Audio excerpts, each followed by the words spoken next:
আল্লাহ রাব্বুল আলামিন বলছেন ওয়া আইয়ুবা ইয নাদা রাব্বাহু আন্নী মাসসানি আদ-দুররু ওয়া আনতা আরহামুর রাহিমিন। হযরত আইয়ুব আলাইহিস সালাম বলছেন, হে আল্লাহ, তুমি তো আমাকে দেখোই আমার কি অবস্থা, আমার কি পেরেশানি, আমার কি শরীরের অবস্থা। 1 বছর 2 বছর নয়, 18 বছর ধরে রব্বুল আমিন আমি এই রোগাক্রান্ত হয়ে আছি। আল্লাহ, আজকের দিনে তোমার কাছে একটা ফরিয়াদ দিলাম। কি ফরিয়াদ দিলাম? আন্নী মাসসানি আদ-দুররু, রব্বুল আমিন আমি বেকার, আমি বেকার।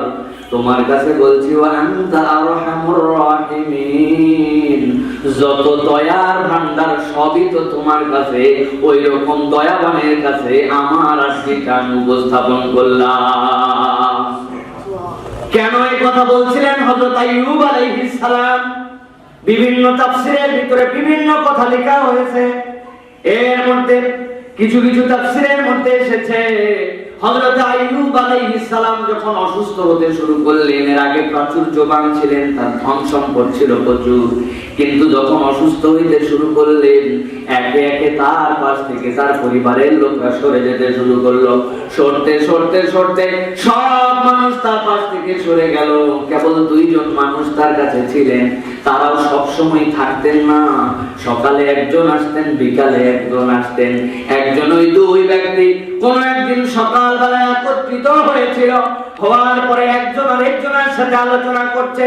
আলোচনা করতে করতে বলছে, আরে আইয়ুব, এই আইয়ুবের অবস্থা এরকম কেন? নিশ্চয় আইয়ুব এমন কোন জঘন্যতম পাপ করেছে, যেই পাপের কারণে 18 বছর হইল এখনো আল্লাহ তারে মুক্তি দেয় নাই। কত মানুষেরা অসুস্থ হলো আবার সুস্থ হয়ে গেল, কত মানুষেরা দুনিয়ায় বিপদগ্রস্ত হলো আবার সুস্থতার জিন্দেগি আল্লাহ তাদেরকে দিলেন। কিন্তু নিশ্চয় আইয়ুব এমন কোন গুনাহ করেছে, এমন জঘন্যতম গুনাহ, যেই গুনাহটাই দুনিয়ার হয়তো আর কেউ করে নাই। আসার পরে বলছে, আইয়ুব, আমার যে সাথী আরেকজন তোমার কাছে আসে, সে বলছে এমন কোন গুনাহ তুমি করেছো, এমন কোন অপরাধ হয়তো তুমি করেছো, যেই গুনার কারণে আল্লাহ 18 বছরেও তোমাকে মুক্ত করে না। হযরত আইয়ুব আলাইহিস সালাম চোখের পানি ছেড়ে দিয়েছেন। দেওয়ার পরে হযরত আইয়ুব আলাইহিস সালাম ওই ভাইকে বলছেন, ও ভাই, আমি কি করেছি, কেন আল্লাহ আমাকে দিয়েছেন এইটা জানি না, আমি নিজের ব্যাপারে তেমন কিছু বলতেও চাই না, তবে একটা কথা বলে রাখি, আমি যখন সুস্থ ছিলাম, আমার সমাজের মধ্যে যখন ঘুরতাম, ঘুরতে ঘুরতে যখন দেখতাম কোন একটা গ্রামের মধ্যে, কোন একটা মহল্লার মধ্যে 2টা মানুষ ঝগড়া করছে, 2টা মানুষ বিবাদ করতেছে, এই বিবাদে আল্লাহকে সাক্ষী মানছে অথবা আল্লাহকে হাজির নাজির যেহেতু তারা বিবাদ করতেছে, এমন কথা একজন আরেকজনকে বলছে, আল্লাহকে সাক্ষী করে আল্লাহর ব্যাপারে যে কথা বলা উচিত নয়। আমি তো সেই ঝগড়া তখন তাদের মধ্যে যে থামাতে পারি না, কিন্তু আমার মনে এত কষ্ট লাগতো, আহারে 2 ব্যক্তি আমার আল্লাহর ব্যাপারে এরকম কথা বলছে, ঝগড়া করার সময় মাথা ঠিক নাই এরকম কথা বলছে। আমি বাড়িতে আসার পরে ওই 2 ব্যক্তির পক্ষ থেকে আল্লাহর কাছে যেন আল্লাহ মাফ করে দেন, আমার সম্পদ থেকে ব্যক্তিগতভাবে তাদের পক্ষ হয়ে কাফারা আদায় করে দিতাম। সুবহানাল্লাহ। কল্পনা করেন একটু হযরত আইয়ুব আলাইহিস সালামের মুখের কথা। 2 জন মানুষ ঝগড়া করতেছে, ওনার কোনো স্বার্থ নাই, এর মধ্যে ওনার কোনো ইনভলভমেন্সি নাই, ওখানে তিনি নাই, ওই বিষয়ের সাথে তার কোনো সম্পর্ক নাই। কিন্তু হযরত আইয়ুব বলছেন, ওই 2 ব্যক্তিকে আল্লাহ যেন গ্রেফতার না করে ফেলেন, আল্লাহ যেন ধরে না ফেলেন, ওই 2 ব্যক্তির পক্ষ হয়ে আমি আল্লাহর কাছে তাদের ভুলের জন্য কাফারা আদায় করতাম। এইটুকু বলেই থেমে গেছেন। এখন বোঝেন কি বুঝাইছেন হযরত আইয়ুব আলাইহিস সালাম, যে আজকে তোমরা আমার ব্যাপারে বলছো যে আমি এমন কোন গুনাহ করছি যেই গুনাহর কারণে আল্লাহ আযাব দিয়েছেন। আইয়ুবের আগ পর্যন্ত কিছুই বলেন নাই। এই কথার পরে আল্লাহর কাছে তিনি বললেন, وَإِذْ نَادَى رَبَّهُ أَنِّي مَسَّنِيَ الضُّرُّ وَأَنْتَ أَرْحَمُ الراحمين। হে আল্লাহ, আমি তো বিপদের মধ্যে আছি, কি অবস্থায় আছি আপনি তো জানেন, আপনার দেখার বাহিরে কিছু নাই, আমি অলওয়েজ যে অবস্থায় আছি তাতেই শুকরগুজার আছি আল্লাহ। কিন্তু আজকে বললাম আনতা আরহামুর রাহিমিন, আল্লাহ রে আপনার থেকে দয়াবান তোর কেউ নাই। দুনিয়ার মানুষ যখন বাজে ধারণা করছে, বাজে কল্পনা করছে, আমি আপনার কাছে বললাম সব হাল দেখে কোনদিন আপনার কাছে কিছু বলি নাই। 18 বছরে আমি ধৈর্য ধরি আর মানুষ উল্টা পাল্টা কথা বলে। আল্লাহ আপনি তো আরহামুর রাহিমিন, চাইলে তো আপনি এখান থেকে আমাকে নিষ্কৃতি দিতে পারেন। আমার আল্লাহ রাব্বুল আলামিন হযরত আইয়ুব আলাইহিস সালামের এই দোয়াটা এত পছন্দ করলেন। আইয়ুব আলাইহিস সালামকে আল্লাহ রাব্বুল আলামিন এই বাচন ভঙ্গিটা এত পছন্দ হলো, উনি বলেন না আল্লাহ আমারে রোগ মুক্তি দিয়ে দাও, আমারে আগের মতো বানায় দাও, আমারে সম্পদওয়ালা বানায় দাও, আমার বিপদ আপদ উদ্ধার করে দাও, আমার রোগগুলা বিদায় করে দাও। কিছুই বলেন নাই, কেবল বলছেন আমি বিপদগ্রস্ত আর আপনি হচ্ছেন সর্বাধিক রাহিম। আল্লাহ এই কথা, এই আক্রোশ, এই দোয়াকে এমন ভালোবাসলেন, হযরত আইয়ুব আলাইহিস সালামের স্ত্রী তাকে বাথরুমে নিয়ে যাইতেন, আবার বাথরুম থেকে নিয়ে আসতেন। যাওয়ার মতো শরীরের কোনো যোগ্যতা ছিল না। একদিন টয়লেটে নিয়ে গেছেন, আইয়ুব আলাইহিস সালাম ফিরতে দেরি করতেছেন, এদিকে তার স্ত্রী অপেক্ষা করতেছেন, ফেরেন না কেন, বের হলে হাত ধরে আবার তাকে নিয়ে আসবেন। এমন সময় আল্লাহ রাব্বুল আলামিন আসমান থেকে তার প্রতি ওহী নাযিল করলেন, ও আইয়ুব তুমি যে একটু আগে বলে আসছো আরহামুর রাহিমিন, ও আমার দয়াময় রব, তুমি হচ্ছে সকল দয়ার আধার। আমার কানের কাছে আল্লাহ রাব্বুল আলামিনের কাছে এই বার্তা পৌঁছায় গেছে। আইয়ুব আলাইহিস সালামকে যখন তিনি হাজত ছেড়ে যখন বেরিয়ে আসতেছেন, আল্লাহ বললেন আইয়ুব, যেটা সূরা সাদের মধ্যে আসছে, কুল বিরিজলিকা হাযা মুবতাসালুম বারিকুম ওয়া শারাব। হযরত আইয়ুবকে বলেন আইয়ুব আর এক ধাপও দিবে না, এখানে দাঁড়াও, তোমার যে পাটা আছে ওই পাটাকে মাটির মধ্যে একটা আঘাত করো, দেখি কি হয় দেখো তো। হযরতে আইয়ুব আলাইহিস সালাম ইস্তেনজা ছেড়ে নিজের স্ত্রীর কাছে আসবেন, এই সময় আল্লাহ বললেন উরকুদ বিরিজলিক, তোমার পা দিয়ে আঘাত করো। আইয়ুব আলাইহিস সালাম আল্লাহর ওহী পেয়ে যেই না আঘাত করেছেন, এমন একটা ঝর্ণা ধারা সেখান থেকে বের হলো।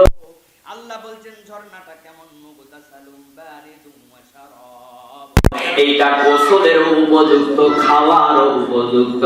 হযরতে আইয়ুব আলাইহিস সালাম যেই না সেখানে গোসল করে উঠলেন আর একটু পানি পান করলেন, আইয়ুব আলাইহিস সালাম আগে যেরকম ছিলেন, যেরকম তার অঙ্গ ছিল, যেরকম সুদর্শন, যেরকম তার যুবক ছিলেন, আল্লাহ রাব্বুল আলামিন তৎক্ষণাৎ আরহামুর রাহিমিন এইটার সারা দিয়ে আইয়ুবকে সাবেক বানায় দিয়েছে। স্ত্রী তো খুঁজে পায় না, আইয়ুব আলাইহিস সালাম কই? একজন লোক সামনে দিয়ে যাচ্ছে, জিজ্ঞাসা করছে, ও সুদর্শন, এত সুন্দর দেখতে, তোমার মতোই দেখতে যুবক কালে আমার স্বামী ছিল, তুমি কি একটা বৃদ্ধ মানুষকে দেখছো নাকি? লোকটারে খুঁজে পাই না। আইয়ুব আলাইহিস সালাম হেসে দিয়ে স্ত্রীকে বলছে, আমি সেই লোক, আমার আল্লাহ আমার পায়ের নিচে একটা ঝর্ণা বের করছেন, করার পরে আমার আল্লাহ তাতে গোসল করতে বলছেন, গোসল করতে দেরি নাই, আমি আইয়ুবকে আল্লাহ সাবেক বানাইছেন, আমি হচ্ছে তোমার সেই স্বামী। সুবহানাল্লাহ। প্রিয় ভাইরা, কথাটা কি জন্য এটা বলছি? আল্লাহ এত কঠিন পরীক্ষা আমাদের জীবনে হয়তো দিবেন না, কিন্তু প্রিয় ভাইয়েরা, অল্পতেই যারা ধৈর্য হারা হয়ে যায়, দুনিয়ার বুকে যাদের কোনো ধৈর্য নাই, আল্লাহ তাদের জন্য 18 বছরের ধৈর্য দিয়েছেন। হযরত আইয়ুব আলাইহিস সালামকে অধিকাংশ মুফাসসিরের মতে হাদিসের বিশ্লেষণে তার রোগটা ছিল চর্মরোগ। বাকি যা বলা হয়, পোকা খাইছে, পোকা পড়ে গেছে, হইছে, এগুলো ইসরাইলি রিওয়ায়াত, এইগুলা কোরআন হাদিস সম্মত রিওয়ায়াত নয়। যতটুকু সহিহ রিওয়ায়াতে বোঝা যায় তার চর্মরোগ ছিল, যেটা অসহ্য ছিল, যেটা হয়তোবা দুর্গন্ধ ছিল, হয়তোবা এমন অবস্থা ছিল তার পাশে মানুষ থাকতে পারতো না, এই জন্য সবাই সরে গেছে। 18 বছর কিচ্ছু বলেন নাই, আল্লাহর কাছে কেবল বলছেন ওয়া আনতা আরহামুর রাহিমিন, আল্লাহ রে তুমি কেবল রহিমই নয়, আরহাম, সকল দয়াবানের উপরে দয়াবান। আমার আল্লাহ তার আহ্বান এত পছন্দ করেছেন, হযরত আইয়ুব আলাইহিস সালামকে রব্বুল আলামিন মুক্তি দান করে দিয়েছে। হযরত আইয়ুব আলাইহিস সালাম মুক্তি আল্লাহ রাব্বুল আলামিন তাকে দিয়ে দিলেন। এর আগে আইয়ুব আলাইহিস সালামের উপরে আল্লাহ কেন খুশি হলেন?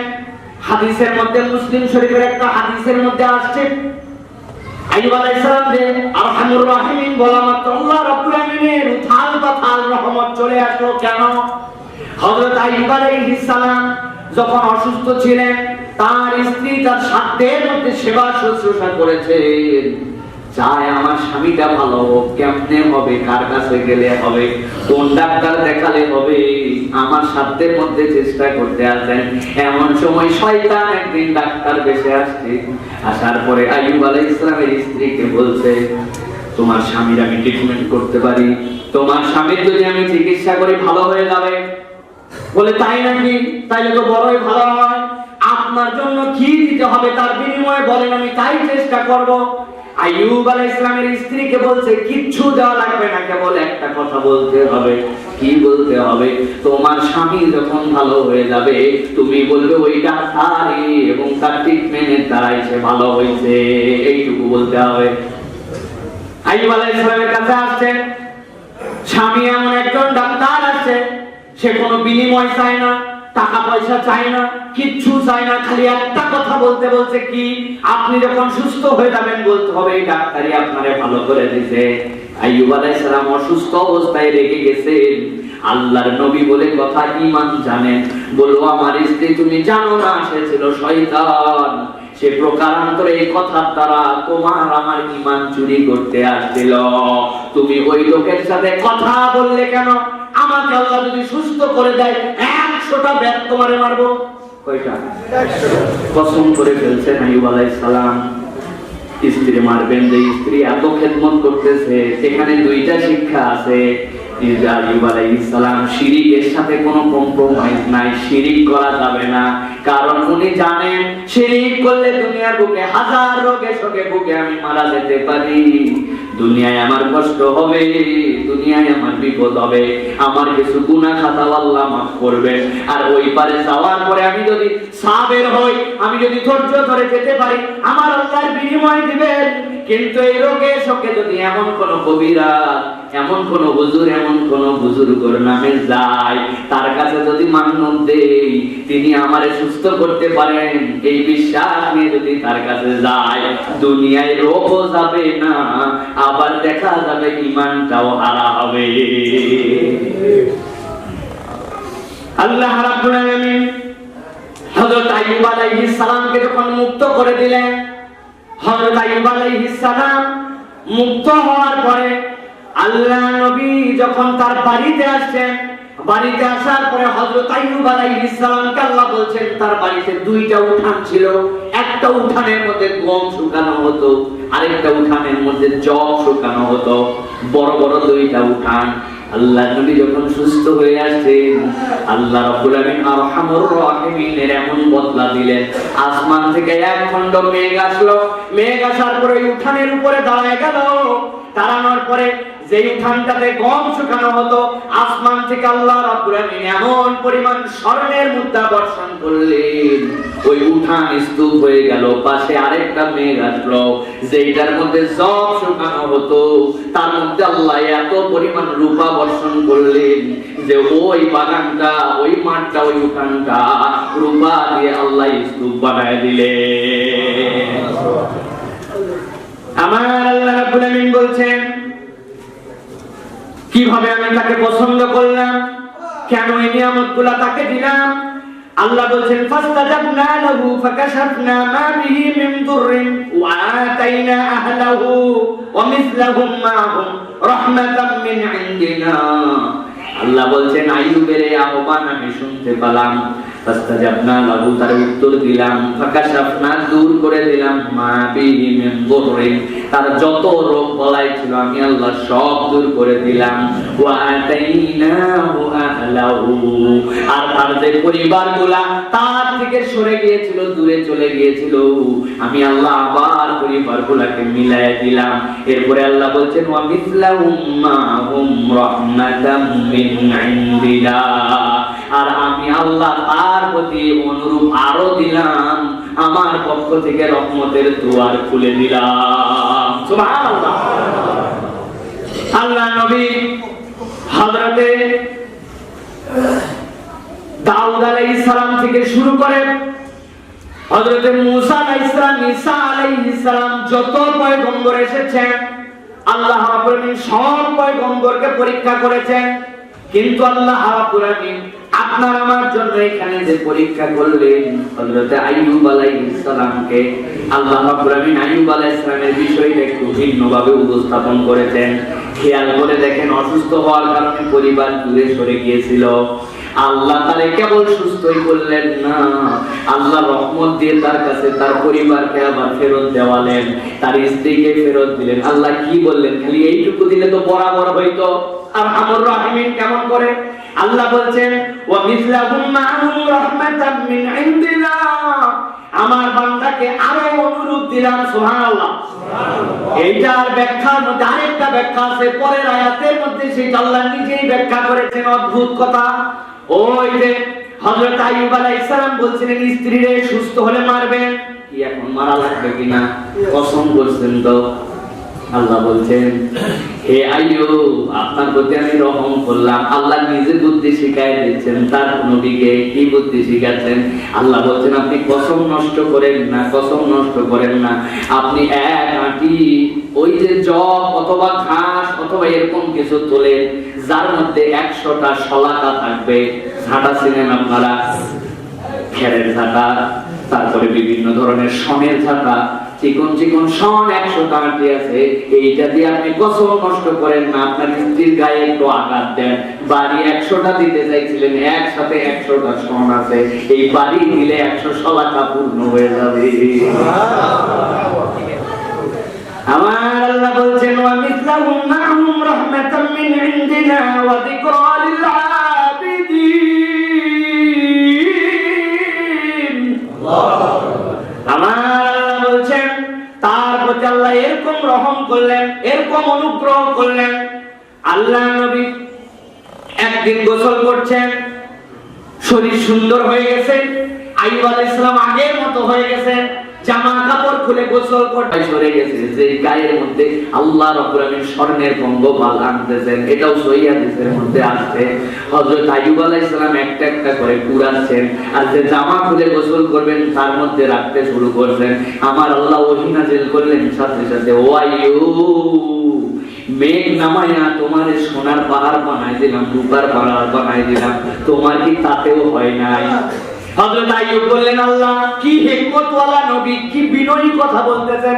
ও আল্লাহ তুমি আমারে দিছো, তাতে তো আমার কোনো সমস্যা নাই, কিন্তু আমার আল্লাহর পক্ষ থেকে যত বরকত আছে কোন বরকতেরই তো আমি অমুখাপেক্ষী নয়। আমার ওই ধন সম্পদ আছে বলে আমার আল্লাহ আরেকটা বরকত দিবেন, আমি বড়লোক হয়ে গেছি, আমি নিব না, সেটা এরকম তো নয়। আমার আল্লাহর পক্ষ থেকে যা বরাকা আছে আমি চিরদিন তার মুখাপেক্ষী। সুবহানাল্লাহ। কি শিক্ষা দিলেন আল্লাহ? আল্লাহ পরীক্ষা করলেন। আইয়ুবকে তো ধন সম্পদ সব দিলাম, আবার সুস্থ হয়ে দিলাম, আইয়ুবের পরিবর্তন হয়েছে নাকি? দেখলেন না, সামান্য একটু টিডিও তার কাছে আসে আল্লাহর পক্ষ থেকে বরকত হিসাবে, ধন সম্পদ বাড়ানোর জন্য নয়, আল্লাহর বরকতকে দুই হাতে তখন মুখাপেক্ষী হয়ে লুটে নেয়। সুবহানাল্লাহ। এই আইয়ুব আলাইহিস সালামের মধ্যে আমাদের জন্য কি শিক্ষা প্রিয় ভাইরা? তিনটা শিক্ষা। এক নম্বরে আল্লাহর কাছে আহ্বান করতে হবে, যদি বিপদে পড়ি তাইলে আল্লাহ ছাড়া দ্বিতীয় কারো কাছে আমি যাইতে পারি না, চাইতে পারি না। এটা হচ্ছে এক নম্বর শিক্ষা। দুই নম্বর হচ্ছে আপনাকে ধৈর্য ধরতে হবে। আল্লাহ রাব্বুল আলামিন আপনার প্রতি যদি বিপদ দেন তাহলে আপনাকে ধৈর্য ধরতে হবে। আর তিন নম্বরে আল্লাহ রাব্বুল আলামিন যদি আপনাকে দয়া করেন, কখনো আপনার মধ্যে এই অহংকার আনা যাবে না, এই চিন্তা আনা যাবে না যে আমার জাতি আল্লাহ আমি সাফিসিয়েন্ট, দুনিয়ার মানুষ আল্লাহ ছাড়া কেউ সাফিসিয়েন্ট না। এইটা স্বীকার করে দুনিয়ায় জীবন যাপন করতে হবে। আল্লাহ ছাড়া সবাই মুখাপেক্ষী, আল্লাহুস সামাদ, কেবল আল্লাহই মুখাপেক্ষী। এইটা আপনার মনের মধ্যে গেঁথে নিতে হবে। অনেক সময় আমাদের মধ্যে চলে আসে, আরে আমার যা আছে লাগবে না, এটা না হলেও চলবে, আমার ওইটা না হলেও চলবে। ঠিক আছে আপনার কথা, কিন্তু এই দাম্ভিকতা যেন আল্লাহ পর্যন্ত ধাক্কা না মারে। এই দাম্ভিকতা আল্লাহ পর্যন্ত যেন ধাক্কা না মারে। আমিন আমিন, এই আমিত্ব বিসর্জন দিতে হবে। আমিত্ব বিসর্জনের জন্য আল্লাহ হজ আপনার আমার জন্য ফরজ করেছেন। দুনিয়ার কোথাও এই আমিত্বর প্রপার বিসর্জন আর দেওয়া যায় না। নামাজের প্রাথমিক প্রস্তুতি আর হজে হচ্ছে আখেরি প্রস্তুতি, এই দুইটা আল্লাহ বলেন শেখানোর জন্য নিয়ে গেছেন। এক কাপড়, এক ভূষণ, এক চুল, একই জায়গা, একই কাজ, একই রকম, একই সময়, একই দিন, একই স্থান, সব ওয়াক্তিন মাখসুস, আমালিন মাখসুস, বিতরিকিন মাখসুস। আল্লাহ রাব্বুল আলামিন নির্ধারিত সময়ে, নির্ধারিত পদ্ধতিতে, নির্ধারিত কাজ, নির্ধারিত দিবসে, নির্ধারিত ওয়াক্তে আল্লাহ রাব্বুল আলামিন বান্দাকে একভাবে করাইছেন, তুমি টিলিনিয়ার হও আর তুমি রাস্তার ফকির হও, সব এক। এটা হজ ছাড়া প্রপারলি কোথাও শেখানো যায় না। আরাফাত থেকে বের হইছেন, মুজদালিফায় আসছেন, আয় আয় আয়, আপনি কোটি কোটি টাকার মালিক হলে আপনার মাথার উপরে তাবু চলবে না, ওই জমিনেই পড়ে থাকতে হবে আপনার, দুলার উপর আপনি পেরে আসেন। বলতে পারবেন না তুমি কে আর আমি কে, হ্যাঁ, কোনো বলার সুযোগ নাই। তুমি যাই হও, মুহাল্লিকিন আর রুসাকুম, যাওয়ার পরে নেড়া করে গেলাম। একজন সারা জীবন খালি খেপাইছেন, তোর মাথায় স্টেডিয়াম, আপনার চুলগুলো সুন্দর, আল্লাহ বলছেন এখন সব স্টেডিয়াম হও, একবারে পায়রা সব খালো, সব মাথার চুল খালা। আল্লাহ রাব্বুল আলামিনের বিধান এইগুলো। তাওয়াফ ওই 3 দিনের মধ্যে আসতে হবে, তুমি ভিআইপি হওয়ার যাই হও, ওই 3 দিনের মধ্যে এসে তোমাকে তাওয়াফ করতে হবে, কষ্ট হবে, ওর মধ্যে চাপ হবে, ওর মধ্যে এটা হবে সেটা হবে, কিন্তু এর মধ্যে তোমাকে নির্ধারিত সময় প্র্যাকটিস করতে হবে। কোনো অজুহাত চলবে না। আপনি যত বড় যাই হন, আপনি যদি মনে করেন কোনো আপনার অজুহাত নাই, আপনি বড় লোক মানুষ, আপনি সাদা কাপড়ই পরবেন কিন্তু সেলাই করে একটু জুব্বা টুপি পরে যাবেন, হবে নাকি ভাই? হবে না, কোনোভাবে হবে না। প্রিয় ভাইরা, এই জন্য আল্লাহ রাব্বুল আলামিন বলছেন, এইটা আম্বিয়াদেরকে আল্লাহ শিখাই দিয়েছেন যে আল্লাহর কাছেই আমি মুখাপেক্ষী, আর দুনিয়ায় মানুষ হিসেবে কিছু গ্রেডের কম বেশি থাকলেও সেটা যেন অহমিকার কারণ না হয়। আল্লাহর দিকে আমি মুখাপেক্ষী আছি, এই ফলো আপ দিয়ে আমার জীবনকে চালাতে হবে। এটা হচ্ছে আইয়ুব আলাইহিস সালাম থেকে আল্লাহ রাব্বুল আলামিন আমাদেরকে শিখিয়েছেন। শেষ কথা আইয়ুব পর্যন্ত বলে আল্লাহ শেষ করে দিতে পারতেন, কিন্তু ছোট্ট 2টা মাত্র শব্দ দিয়ে একটা বাক্য আল্লাহ বানাইছেন। আল্লাহ বলেন ওয়া যিকরালিল আবিদিন, যারা আমার ইবাদত করতে চায়, আবেদ বান্দা, তাদের জন্য এর মধ্যে শিক্ষা আছে। কে বলতেছেন এই কথা? আল্লাহ। এটা হচ্ছে উপসংহার। আমরা যে লিখি সূচনা, এরপরে আমরা লিখি ব্যাখ্যা, এরপরে শেষে যে উপসংহার, আল্লাহ বলেন যিকরালিল আবিদিন। বান্দারা খালি কথা বলে দিলাম, গল্প শুনে সুবহানাল্লাহ বলে আহা, আইয়ুব আলাইহিস সালাম এরকম ছিলেন, কি আল্লাহর ভালো বান্দা, কিভাবে আল্লাহ মুক্তি দিলেন। না, যিকরালিল আবিদিন, তুমি যদি আল্লাহর ইবাদত গুজার বান্দা হও, আমি আল্লাহ বলেন এর মধ্যে তো তোমার জন্য স্মরণ করার মতো বিষয় আছে। এখন ফাইন্ডিংসটা আপনারে খুঁজে নিতে হবে, পড়তে হবে আপনাকে। তার জন্য আপনি এটা পড়েন, পড়ে পড়ে শিখেন, সূরা আম্বিয়া পড়তে শুরু করেন, 80 নম্বর আয়াত থেকে 112 নম্বর আয়াত পর্যন্ত পড়ে দেখেন, মজা মজা, ঈমান খালি তাজা তাজা আল্লাহ রাব্বুল আলামিন করার জন্য এগুলা দিয়েছেন। আল্লাহ রাব্বুল আলামিন এরপরে বলছেন ওয়া ইসমাঈল ওয়া ইদ্রিস ওয়া যাল কিফল কুল্লুম মিনাস সাবিরিন। আমি আল্লাহ আরো 3 জনের নাম বললাম। একজনকে তো চিনো, ইসমাঈল, আরেকজন হচ্ছেন ইদ্রিস, আরেকজন হচ্ছেন যাল কিফল। মুফাসসিররা মতভেদ করেছেন যাল কিফল কি আল্লাহর নবী ছিলেন কিনা। ইবনে কাসির বলছেন আল্লাহ যেহেতু ধারাবাহিকভাবে 2 জন পয়গম্বরের সাথে তার নাম বলতেন, তিনি আল্লাহর নবী ছিলেন। আবার কেউ কেউ তাফসীর ইবনে কাবিরের ভিতরে তিনি কোনো কথা বলেন নাই, জায়গায় চুপ করে থাকছেন, আমার জানা নাই। কিন্তু অধিকাংশের বর্ণনা অনুযায়ী যাল কিফল আল্লাহর নবী ছিলেন। তাদের গুণ কি ছিল? তাদের গুণ ছিল তারা আল্লাহর প্রতি সবচেয়ে বেশি সাবের ছিলেন, ধৈর্যশীল ছিলেন। ইসমাঈল আলাইহিস সালামের ধৈর্যের গল্প কি নতুন করে করা লাগবে? এই দৃষ্টান্ত কি কেউ পৃথিবী আর দিতে পারবে? আল্লাহ কোন নবীর থেকে নেনও নাই, কোন নবীর উপরে দেনও নাই। হযরত ইসমাঈলের ধৈর্য আপনার আমার জন্য যে নিয়ামত এনে দিয়েছে, এই নিয়ামতের কথা চিন্তা করলে সবচেয়ে বেশি আমি ভয় পাই। আমি বাপের বড় ছেলে, অনেক আগে এই দুনিয়ার থেকে আমার চলে যাওয়া লাগতো। কি জন্য? ও ইসমাঈল আলাইহিস সালাম, আল্লাহর নবী বললেন আমি যে স্বপ্ন দেখেছি, উনি বললেন যা দেখছেন আপনি তাই করেন, আপনি দেখতে পাবেন। আল্লাহ চাহে তো আমি সাবের থাকবো, আমি ছটফট করে পালাবো না। আপনি কুরবানি করেন, আমি কুরবানি হওয়ার জন্য রেডি আছি। আমার আল্লাহ ধৈর্যের এমন বেনিফিট দিলেন, কিয়ামত পর্যন্ত কুরবানি উঠে গেল। কেবল উঠলোই না, আল্লাহর একটা বরকত তার সাথে যুক্ত করলেন। উম্মতে মুহাম্মাদি তারা সবচেয়ে বড় বাঁচা বেঁচে গেছে। আজকের দিনে সব মানুষের চেহারা পরিষ্কার হয়ে যেত যদি ইসমাঈল আলাইহিস সালাম ওই ধৈর্য না ধরতেন। অনেকেই জানেন, অনেকেই জানেন না, হযরত ইব্রাহিম আলাইহিস সালামের আগ পর্যন্ত কুরবানি দেওয়া লাগতো। কুরবানিটা জবেহ করার পরে মাঠের মধ্যে দিয়ে আসতে হতো। আসমান থেকে একটা আগুন নেমে আসতো, আসার পরে কুরবানিটা যদি পুড়ায় ফেলতো, আসমানে যদি উঠে যেত, তাইলে বোঝা যাইতো হালাল মাল, হালাল কামাই আল্লাহ রাব্বুল আলামিন কবুল করেছেন। আর যারটা জমিনে পড়ে থাকতো, বোঝা যাইতো তার ঝামেলা আছে। আমার আল্লাহ যদি ওই বিধান রাখতেন, তাইলে মুসলিম বাজারে গন্ধে গন্ধে ভরপুর হয়ে যেত, কুরবানি একটাও হয়তো ওঠার সম্ভাবনা ছিল না। আমার আল্লাহ রাব্বুল আলামিন বলেন, ওয়া ইসমাঈল ওয়া ইদরিস ওয়া যাল কিফলি কুল্লুম মিনাস সাবিরিন। আল্লাহ বলেন, ও ইসমাঈল, ও ইদরিস, ওই যাল কিফল যেই নবীর কথা বললাম, তাদের থেকে শিক্ষা কি তোমাদের? তাদের থেকে শিক্ষা হচ্ছে তারা প্রত্যেকে সাবের ছিলেন, ধৈর্যশীল ছিলেন। তোমরা ওই ধৈর্যশীলতার গুণাগুণটা নিজেদের মধ্যে আয়ত্ত করো। এবার আল্লাহ রাব্বুল আলামিন বলছেন, এই নবী রাসূল যাদের ধৈর্য ছিল, এই ধৈর্যের পুরস্কারটা তারা কি পেয়েছেন? আল্লাহ রাব্বুল আলামিন বলছেন, ওয়া দাখালনাহুম ফি রাহমাতিনা ইন্নাহুম মিনাস সালিহিন। এই ধৈর্যের পুরস্কার হচ্ছে আমি আল্লাহ আমার রহমতের চাদরে, রহমতের কোলে আমার বান্দাদেরকে তুলে নিয়েছিলাম। ইন্নাহুম মিনাস সালিহিন, তারা প্রত্যেকেই ছিল সৎ কর্মশীল। সুবহানাল্লাহ। তাহলে এখানে একটা পুরস্কার পাইলাম, ধৈর্যের একটা পুরস্কার।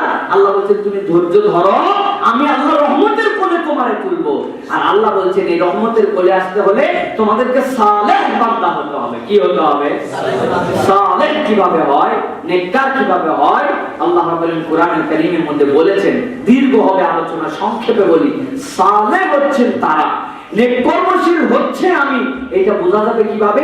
যদি আমি মুহসিন হই। মুহসিন কাকে বলে? যে ভালো কাজের প্রতিযোগিতা করে, কে কত বেশি ভালো কাজ করতে পারবে এই প্রতিযোগিতা করে। আল্লাহ যা ডিউটি দিয়েছে এটা তো আমি করবই। আমরা তো সুন্দর করেই বলি, বাপরে বাপ, রাতের ঝামেলাটা শুকায় ফেলছি ভাই। বলে আমিও শুকাইছি ভাই, রাতের ঝামেলা আমি। কি শুকাইছো? যদি কেউ না বোঝে, বোঝার কথা সকলেরই, কারণ আমরা সবাই তো রাতের ঝামেলা শুকাই। কি করছেন? তো এশার নামাজটা পড়ে ফেলাইছি। বুঝছেন কিছু? এশার নামাজ হচ্ছে রাতের ঝামেলাটা শুকায় ফেলছে, মানে উনি এক সাইড হয়েছে। এখন আমাদের নামাজ হয়েছে আমাদের ঝামেলা শুকানো, মানে এইটা আমাদের কাছে অত বেশি, মানে এমন ডিউটি করাই লাগবে। ভালো, আলহামদুলিল্লাহ, কিন্তু এটা ঝামেলার মতো শেষ করছি বাবা, এখন বাকি কাজ সব করব। কিন্তু আল্লাহ রাব্বুল আলামিন বলছেন ভিন্ন কথা, ইন্নাহুম মিনাস সালিহিন। তারা তো নেক কাজের প্রতিযোগিতা করত। আরে আল্লাহ যা বলছে তা তো আপনি করবেনই, আপনি অতিরিক্ত আল্লাহর জন্য কি করেন? আল্লাহ এইটা দেখতে চান সালেহ হিসাবে। একজন লোক বলতেছে, আয় বাবা মিষ্টি খা। কেন কেন মিষ্টি খাচ্ছেন ভাই? আমার ছেলেটা 33 পাইছে। আপনি বলবেন ভাই একটু পাশে আয়, লোকজন আছে, তোকে মাথায় ডিস্টার্ব। ডিস্টার্ব কেন? আমার ছেলে 33 পাইছে, মিষ্টি খবর ডিস্টার্ব মানে নিজের টাকা খরচ করে খাওয়াচ্ছে। বুঝে হবে তোর সাথে কথা বাড়াবো না। কি বলবেন? আরে 33 পাইছে, এটা আবার বলা লাগে নাকি কথা? কোন রকম পাস করে গেছে নাকের গোড়া দিয়া, যা গেছে গেছে, তুই আল্লাহর কাছে শুকরিয়া কর। মিষ্টি খাওয়াচ্ছিস, খাওয়াস, বল যে অন্তত পক্ষে আমার ছেলে পাস করছে। এইটুকু 33 পাইছে বলে মিষ্টি খাওয়াচ্ছ, তুই এটা বলো, ঠিক না ভাই?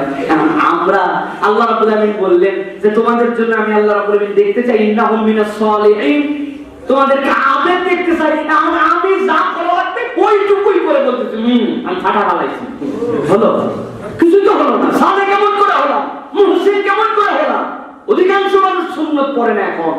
অধিকাংশ মানুষ এখন সব আমল বাদ দিয়ে দিয়েছে। এইগুলা বছরকে বছর চলে যায়, হাতে সময় থাকে, তারপরেও আল্লাহ রাসূলের যে সকল সালাতের আগে পরে 12 রাকাত সুন্নতের কথা বলেছেন, যে সুন্নত আপনাকে জান্নাতে নিয়ে যাবে, জান্নাতে বাড়ি বানাই দেওয়ার গ্যারান্টি দিয়েছে, এই সুন্নতের কোনো গুরুত্বই নাই। ফজরের নামাজের আগে সুন্নত বাদ দেওয়া শুরু করছেন না। মাগরিব পরে মুআক্কাদা সুন্নত 2 রাকাত এইটাও পড়ে না। বাইরে যায় বসে আড্ডা মারে, গল্প করে, দোকানে বসে যায়, বিড়ি খায়, চা খায়, মসজিদে ফরজ নামাজ পড়ে 2 রাকাত সুন্নত পড়ার মতো সময় নাই। তাহলে তো আমরা সালেহ হতে পারলাম না, তাহলে তো আমরা মুহসিন হতে পারলাম না। আল্লাহর কাছে তো কিছু দেখাতে হবে। আল্লাহ তুমি যা বলছো এটা তো ফরজ, এটা 5 মাস, এটা তো আমি করি আল্লাহ, আর তোমারে খুশি করার জন্য আমি আরো কিছু করি। আল্লাহ বলছেন এই যে নবীগুলোর কথা বললাম এরা এমনি এমনি এরকম হয় নাই। আল্লাহ বলছেন ওয়া খালনাহুম ফি রাহমাতিনা ইন্নাহুম মিনাস সালিহিন, তারা প্রত্যেকে নেক কর্মশীল ছিল। তোমাদের কাছে আয়াত বলার উদ্দেশ্য তোমরাও ওই নবীর প্রতি যেরকম স্বীকার করেছো, ওই নবীকে স্বীকার করে তার আদর্শ থেকে তোমরাও কিছু অতিরিক্ত নওয়াফিল এইগুলা করে তোমার মর্যাদা আল্লাহর কাছে বাড়ায় না। আল্লাহ রাব্বুল আলামিন এরপরে বলছেন ওয়াযান্নুন ইয যাহাবা মুগাদিবান ফাযান্না আল লান নাকদির আলাইহি ফানাদা ফিজ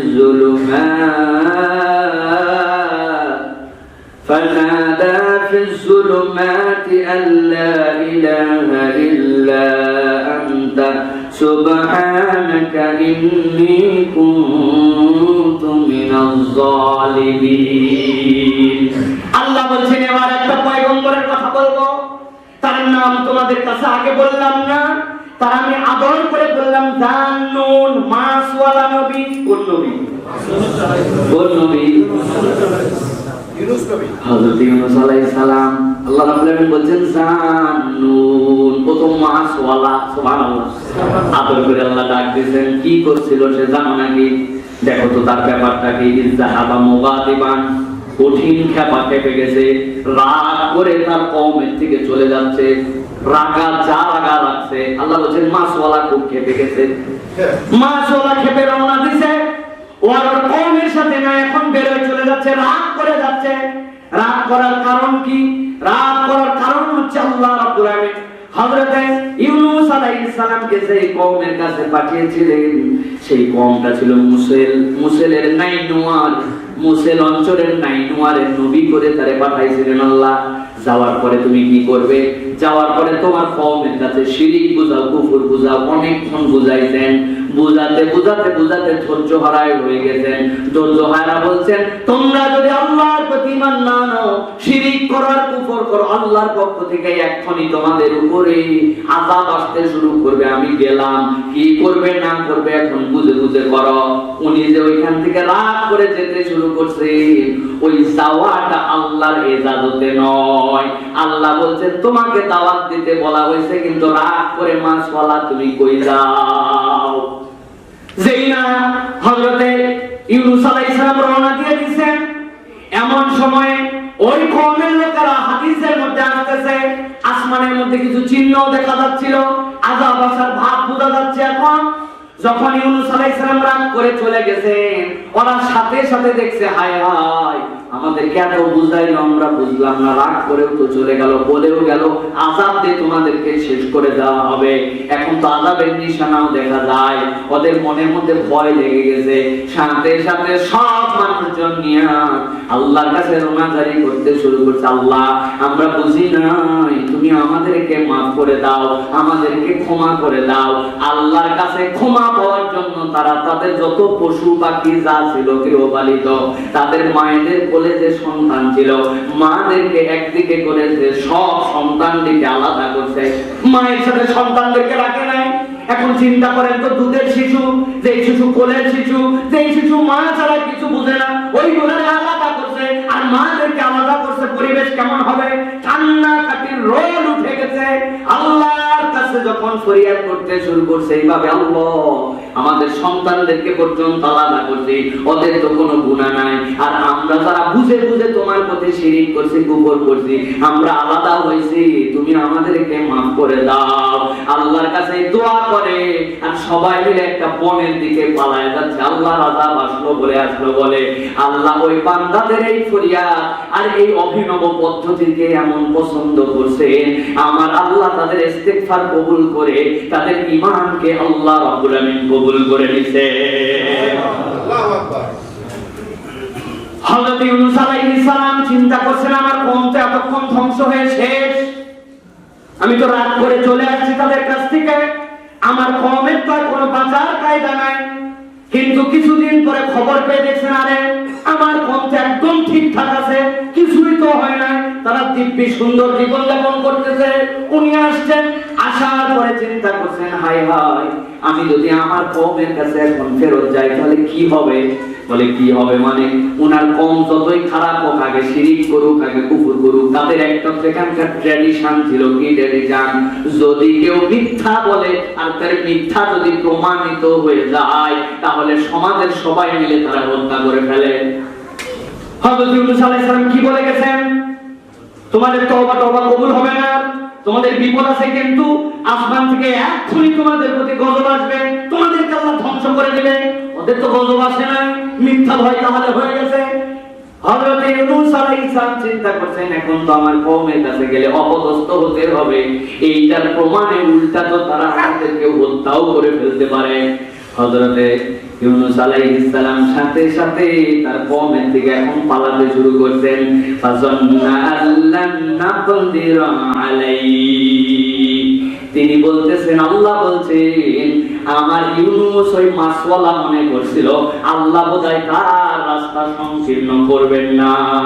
তার ধারণা আমি যে দাওয়াত দিছি, আমার কাজ যে পর্যন্ত করছি যথেষ্ট করছি, আমি তো তাদের কাছে ডাকছি, সত্যিই তো বলছি তোমরা যদি কুফর করো শিরিক করো তাহলে তোমাদের বিপদ আছে, তো মিথ্যা বলি নাই, আমি তো আমার দায়িত্ব পালন করছি। অতএব আমি দায়িত্ব পালন করে এখন রাগ করে যাই আর খুশি হয়ে যাই, আমি যাচ্ছি আমার আল্লাহ মনে হয় আমার আর ধরবেন না, এটা তার ধারণা।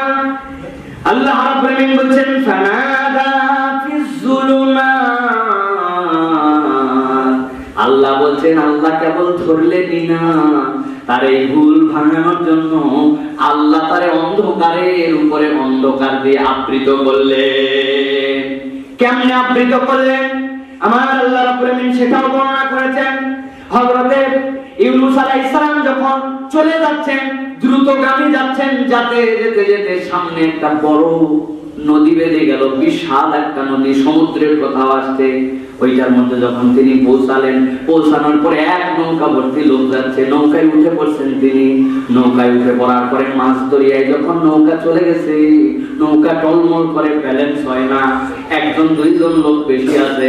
হযরত ইউনূস আলাইহিস সালাম হৃষ্টপুষ্ট সুঠাম দেহি বিশাল আকার এক মানুষ, নৌকার সবাই বলল একজন এখান থেকে চলে যেতে হবে, নৌকায় ঝাঁপ দিলে নৌকার থেকে যদি নেমে যায় বাকি সবার প্রাণ বাঁচবে, যে কোনো একজনের স্যাক্রিফাইসে সকলকে বাঁচাতে হবে। তুই যা তুই যা তুই যা, আর তোর বয়স হয়ে গেছে তুই যা। কেউ কি যায় নাকি? কি বুকাই? আল্লাহ রাব্বুল আলামিন কোরআনে বলছেন ইযআবাকা ইলাল ফুলকিল মাসউদ ফাসাহামা ফাকানা মিনাল মুতহাদিন, লটারির মধ্যে নাম লেখো, সবার নাম লেখা হইছে, এবার লটারি তোলো, যার নাম উঠবে তারে ঝাঁপ দেওয়া লাগবে, যতবার লটারি আর যতবার নাম, লোক একখানি মাসওয়ালা। হযরত ইউনূস আলাইহিস সালাম নাম উঠে গেছে, উপায় নাই, শরীরের যে সকল কাপড় লাগবে না সেগুলো ছেড়ে দিলেন, দিয়ে ঝাঁপ দিয়ে দিলেন। ঝাঁপ দিতে দেরি নাই, আল্লাহর উপরে তাওয়াক্কুল করে ঝাঁপ দিয়েছি। আল্লাহ সাথে সাথে তিনি মাসে নির্দেশ দিয়েছে দৌড় লাগা। এক দৌড়ে যাওয়ার পরে আমার ইউনূস রে গিলে ফেল, কিন্তু এই গিলাটা খাওয়ার জন্য নয়, ওই পেটের মধ্যে রাখার জন্য তুই রাখ। ইউনূস আলাইহিস সালামকে পেটের মধ্যে ঢুকাইছে, যেই বেগে আসছে যেই বেগে গিলছে ও ওই বেগে সমুদ্রের নিচে চলে গেছে। সমুদ্রের নিচে যাওয়ার পরে 300 ফিট নিচে যদি আপনি যান, সেখান থেকে 300 মিটার নিচের থেকে তুমুল অন্ধকার, সেই অন্ধকারে এক মাস আরেক মাসের সাথে তাদের পার্সোনাল রাডার সিস্টেম আছে, পার্সোনাল শব্দ তরঙ্গ আছে, সেইটা দিয়ে সংকেত বিনিময় করে চলাফেরা করেন। ওইখানে কোনো আলো না, এক অন্ধকার, সমুদ্রের নিচের অন্ধকার, আরেক অন্ধকার মাসের অন্ধকার, আরেক অন্ধকার তার পেটের অন্ধকার, আরেক অন্ধকার নিজের জীবন নিয়ে চিন্তার অন্ধকার। আল্লাহ বলছেন ওই জান্নুন, আল্লাহ রাব্বুল আলামিন তারে এমন জুলুমাতের মধ্যে ফেললেন, কিন্তু এই জুলুমাতের মধ্যে ফেলার পরে হযরত ইউনূস আলাইহিস সালাম এমন একটা কথা বলে বসলেন। আল্লাহ বলছেন সেইখানে সেই কথাটা আমার আল্লাহর কাছে এমন গ্রহণযোগ্য হলো। সে কি বুঝলো? সে বুঝলো ওই যে রাগ করে গিয়েছিলাম এইটা করা আমার ঠিক হয় নাই, আল্লাহর হুকুম ছাড়া যে বেরিয়ে আসছিলাম এইটা ঠিক হয় নাই, ওরা আমাকে মারবে কি মারবে না, মিথ্যা প্রতিপন্ন করবে কি করবে না, এইটা আমার চিন্তায় আল্লাহ তৌহিদে আমারে জানান নাই। আমার সিদ্ধান্তে আমি নৌকায় উঠে গেলাম, নামও যেহেতু আমারটা উঠছে, বুঝতে পারছে সব আমার আল্লাহর খেলা। অতএব আমি সেই অন্ধকার প্রকোষ্ঠ থেকে আল্লাহকে ডাক দিলাম, লা ইলাহা ইল্লা আনতা সুবহানাকা ইন্নী কুনতু মিনাজ জালিমিন। লা ইলাহা ইল্লা আনতা, আল্লাহকেই বলছি লা ইলাহা, তুমি ছাড়া কোনো ইলাহ নাই, ইল্লা আনতা, আপনি কেবল রব, আপনি কেবল ইলাহ। আবারও বলতেছি আল্লাহ, ইন্নী কুনতু মিনাজ জালিমিন, আমি স্বীকার করে নিচ্ছি আমার আত্মার উপরে আমি নিজেই জুলুম করেছি আল্লাহ। আমি স্বীকার করে বলছি তুমি ছাড়া আমার কোনো ইলাহ নাই। উনি কি বলছেন নাকি আল্লাহ তুমি ছাড়া আমার কোনো ইলাহ নাই, আমি অন্যায় করেছি, এইখান থেকে বাঁচাও, নৌকার ব্যবস্থা করে দাও, উঠাইয়া দাও, আমার এই মাছ দিয়ে দিয়া ওই আমার জনপদের যে এখানে নদী আছে ওই নদীর সৌসিরে আমারে পৌঁছায় দাও। কিছু বলছেন বিউটি বুঝেন দোয়ার, তিনি বলছেন লা ইলাহা ইল্লা আনতা। বারবার বলছি ইমানের শিক্ষা আছে এর মধ্যে। উনি বুঝাচ্ছেন আল্লাহ কেউ বাঁচাতে পারে না, কেউ এখান থেকে উদ্ধার করতে পারে না, যিনি করতে পারেন তিনি হচ্ছেন আমার ইলাহ। আমি তার কাছে স্বীকার করে নিলাম আমি জুলুম করেছি। কার উপরে? আমার উপরে আমি জুলুম করেছি, আমার আত্মার উপরে আমি জুলুম করেছি। যা যা সিদ্ধান্ত নিয়েছে একটাও আমার নেওয়া ঠিক হয় নাই। সরল স্বীকারোক্তি দিয়ে তোমার কাছে বললাম আল্লাহ। আল্লাহ বলছেন আমার ইউনূসের দোয়া আমার কাছে এত মকবুল, এত মকবুল। আল্লাহ রাব্বুল আলামিন সাথে সাথে তার রিপ্লাই দিয়ে দিলেন, ফাস্তাজাবনা লাহু ওয়া নাজ্জাইনাহু মিনাল গাম্মি ওয়া কাযালিকা নুনজিল মুমিনিন। আল্লাহ বলছেন আমি তার উত্তর দিলাম, আমি রব্বুল আলামিন সেখান থেকে তাকে মুক্ত করলাম। কি থেকে মুক্ত করলাম? কম। ভালো করে বুঝেন আল্লাহ শব্দ চয়ন। আল্লাহ রাব্বুল আলামিন বলেন ফাস্তাজাবনা লাহু, আমি আল্লাহ তার উত্তর দিলাম। উত্তর আমি রব্বুল আলামিন সেখান থেকেও শুনতে পাইছি ইউনূসের। এরপরে আমি আল্লাহ বলছি নাজ্জাইনাহু মিনাল গাম, আমি তাকে দুশ্চিন্তা থেকে মুক্ত করলাম, মাছের পেট থেকে নয়। কিসের থেকে মুক্ত করছেন? তার মানে বোঝা যায় একটা মানুষের জীবনের সবচেয়ে বড় সমস্যার নাম হচ্ছে দুশ্চিন্তা। ঠিক 1000 কোটি টাকার মালিক, 3 ব্যাংকের থেকে নিচে টাকা, ওই টাকার সুদ দেওয়া লাগবে। প্রত্যেক মাসে তার 100 কোটি টাকা ইনকাম। কোম্পানির খরচ টরচ আবার দেখা যাচ্ছে 80 কোটি টাকা, 20 কোটি টাকা থাকে, 1000 কোটি টাকা ঋণ। চিন্তা কারে বলে উনি জানে, ঠিক না? আরেকজন রাতে 3টার সময় যায়, এশার নামাজ পড়ে ঘুমায়, টুকরির মধ্যে ঘুমায় যায়। রাত 3টার সময় কাওরান বাতাস জেগে উঠে, মাথায় করে করে বোঝা টানে, মাথায় করে কপি টানে, ফুলকপি টানে, বেগুন টানে। টানার পরে সকাল হতে হতে 8টার মধ্যে 700-800 টাকার কামাই হয়ে যায়। বাজার সুন্দর করে হাতে নিয়ে বউরে দেয়। এরপরে সকালের খাবারটা খায়, জোহর পর্যন্ত দেখুন কেসে ঘুম, ওর কোনো চিন্তাও নাই, কিছু নাই।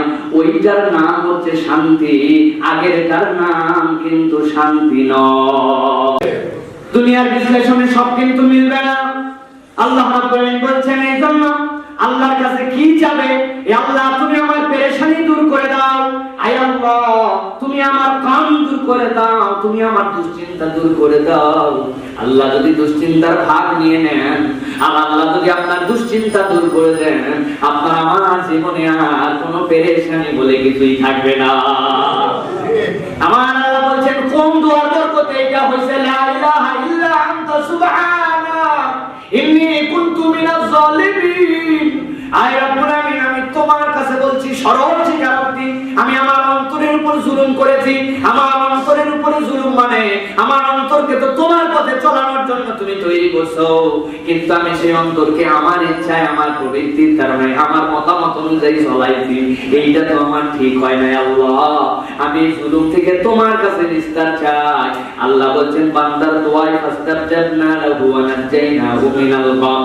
আমি আল্লাহ কেবল দোয়াই শুনি নাই, তার দুশ্চিন্তাকে আমি আল্লাহ দূর করে দিয়েছি। ওয়া কাযালিকা নুনজিল মুমিনিন। এর আগ পর্যন্ত বলে যদি আল্লাহ রেখে দিতেন আমাদের তাহলে গল্পই খালি শুনতে হতো, কিন্তু আল্লাহ উপসংহারে এখানেও বলছেন ওয়া কাযালিকা নুনজিল মুমিনিন। কিয়ামত পর্যন্ত যত ঈমানদার, যত মুমিন হবে, ওই ইউনূস যেরকম মুক্তি পাইছে দুশ্চিন্তা থেকে, তার কিছু সিদ্ধান্তে বলছিল, তারপরেও সরল স্বীকারোক্তি আল্লাহর কাছে তওবা ফেরত আসার কারণে যেরকম ইউনূস আমি আল্লাহ বাঁচাইছি, ওই ঈমানদার তুমিও চিন্তা করো না, আমি রব সেই রবই আছি। আমি এইরকম করে যুগে যুগে যুগে যুগে যুগে যুগে ঈমানদারদেরকে মুক্ত করে দিব।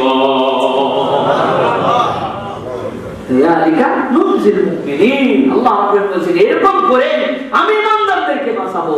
সহিহ হাদিসের মধ্যে তিরমিজির মধ্যে আসছে, আল্লাহ রাসূল বলেন কেউ যদি আল্লাহর কাছে এই দোয়া, ইউনূস নবীর দোয়া যদি তার মাকসুদ হাসিলের জন্য পড়ে, আমার আল্লাহ তাকে দিয়েই দেন। সুবহানাল্লাহ। রাসূলুল্লাহ আলবানী রাহমাতুল্লাহ হাদিসকে হাসান বলেছেন, সহিহ বলেছেন।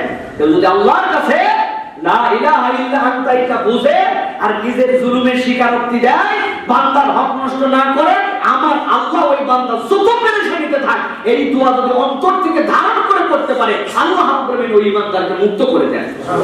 কে বলেছেন? আপনার আমার নবী সাল্লাল্লাহু আলাইহি ওয়াসাল্লাম বলেছেন। প্রিয় ভাই, কিন্তু এই দোয়ারেও আমরা এখন বিজনেস টার্ম বানাইছি। কি ভাই, বিজনেস না? কি সাংঘাতিক বিজনেস! 1 লক্ষ বার খতম, 2 লক্ষ বার খতম, এলাকায় আমার বিপদ করছে, আমার গার্মেন্টসের সমস্যা হয়েছে, আমার অমুক হয়েছে, তমুক হয়েছে, আমার ছেলে আমার মেয়ে অমুক পাস ফেল, অমুক ঝামেলা তমুক ঝামেলা, বিপদ আপদ উদ্ধারের জন্য এলাকার হুজুর টুজুর সবাই নিয়ে যায় লাগাও তেঁতুলের বীজ না আমরা পরে হুলস্থুল করে ফেলতেছি। আর যিনি আয়োজন করছেন উনি তো আলেম ওলামা আসছে, অবশ্যই ইজ্জত করতে হবে। উনি খাসির গোশত রান্নায় ব্যস্ত আছে, গরুর গোশত, তেহারি সব খাওয়ানোর জন্য পেরেশান। কে আসতেছে কে না যাচ্ছে, উনার বিপদ সাইফুল্লাহ পড়তেছে, বেলাল সাহেব পড়তেছে, হুজুর সাহেব পড়তেছে, আপনি পড়তেছেন, কি পড়তেছেন? লা ইলাহা ইল্লা আনতা সুবহানাকা। আল্লাহ তোমার পবিত্রতা ঘোষণা করছি, তুমি ছাড়া কোনো ইলাহ নাই। ইন্নী, নিশ্চয় আমি সাইফুল্লাহ, আমি মাওলানা বেলাল, আমি ইমাম সাহেব, কুনতু মিনাজ জালিমিন। বড় বড় বিপদের মধ্যে পড়ছি, আল্লাহ তুমি আমাদেরকে উদ্ধার করো। আমি আমার জন্য চাই, আর ওই লোক আমার জন্য খাবার ইন্তজাম করে। চিন্তা করছে, যদি আল্লাহ এবং তার রাসূলের তরিকা থেকে সরে যায়, বুঝে না বুঝে খালি আমরা বিপদের মধ্যে আছি আর বোকামির মধ্যে আছি।